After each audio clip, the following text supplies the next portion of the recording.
నువ్వు ఇంకేం బాధలు పడిపోక్కర్లేదు. నేను చాలా కష్టపడ్డానండి, కానీ నాకు ఫలితం దక్కలేదు.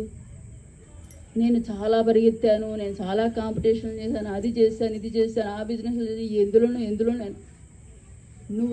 నువ్వు స్వచ్ఛంగా తయారయ్యావా ఎప్పుడైనా? ఇది లేదు. స్వచ్ఛంగా తయారవడానికి ఎప్పుడైనా ప్రయత్నం చేసావా? లేదు. నీ స్వచ్ఛత అంతా ఎక్కడ ఉంది అంటే మహా అయితే నీ శరీరానికి స్వచ్ఛం చేస్తూ ఉంటావు, సబ్బులు రాస్తూ ఉంటావు, పౌడర్లు కొడుతూ ఉంటావు, అవి ఇవి స్ప్రేలు కొడుతూ ఉంటావు, బ్యూటీ పార్లర్కి వెళ్తూ ఉంటావు. శరీరాన్ని నువ్వు ఎన్ని రకాలుగా ఎంత గొప్పగా దాన్ని చేసినా ఏం నో యూస్. అది అశాశ్వతం.